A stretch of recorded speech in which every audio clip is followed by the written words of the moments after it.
Assalomu alaykum. Aziz mijozlari, obunachilari, hammalaringga salom bo'lsin. Shu hozir bitta narsani ko'rsatyapmiz.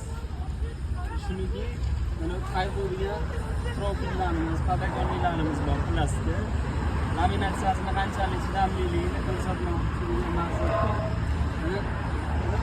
Tuz qilib qo'yganmiz, mana bu o'xshab bo'lsa ham. Bu tuzda Xudo inshaalloh 2 yil bo'lyapti. Mana shu 2 yilda ana nima o'zgarish bo'lganini ko'rib oldim mana. Laminatsiyasiga hech nima bo'lmagan. Qish, qor, yomg'ir ko'rdi, quyosh ko'rdi yozda. Hech nima bo'lgan yo'q mana. Zalatoy durmakka mana qayg'u. O'zgarish bo'lgan yo'q unaqangi salbiy taraflari. Bu naklikasi nimani ko'chib ketadi, ammo laminatsiyasiga nima yo'q, pretenziya yo'q. Qayg'u yaxshi.